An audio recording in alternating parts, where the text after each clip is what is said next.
زمون د تارو جبا گلبهار تارو جبا کباب هاوس د گلبهار د رجو ډیر زبردست ماستر دی او د داسې هوټل نه دی چې باغه کې کار نه دی کړی او د جانسید صاحب هوټل کم هوټل کې د کار کړی دی حاجی صاحب جانسید هوټل کې هغه کې موږ په حواله 110 کیلو کابلی پلاو 110 کیلو کابلی پلاو او په ایرپورټ ته بالکل مخامخ صدر ایرپورټ ته بالکل مخامخ تنبانو موړ کې د جمال سره چې کوم دی هغه د 100 کیلو چې کوم دی کابلی پلاو هغه کې موږ 200 کیلو غوښه اچوله 200 کیلو غوښه او 100 کیلو کابلی پلاو هلته موږ په حواله او بل په دغه کې په سټي هوم کې هلته جانسید صاحب چې کوم دی هوټلو 8 کیلو کابلی پلاو هغه کې 8 کیلو سره دا نور خبره نور څه په خوله شي پیر سیب نور موږ په خوله شو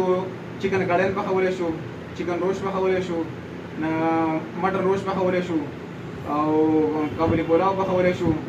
او سلک غوښه په خوله شو او هغه چې کوم د وړې غوښه چیلی شو ګډ شو دا هغه قصابي کولې شو دلته بس پخې دا تارو جبا کباب هاوس کې دلته به ان شاء الله چې کوم دلته شروع نه بخو چکن کړه شو مټن کړه شو کابلی پلاو شو چې څنګه سره کې شتمر دلته چې کوم موږ نه وغواړي هغه به ان شاء الله چې کوم دلته موږ ته چې کوم سره او د ملاویږي استاد ډیر پاک صاف کار دی او د تاسو د گلبهار روډ باندې تارو جبا کباب دا دورا روډ باندې بالکل انن سنم چوک سره جوخت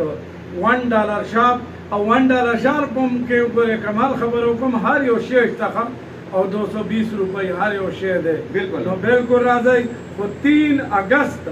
نه به د افتتاح کیږي 3 اگست او 11 بجے صبح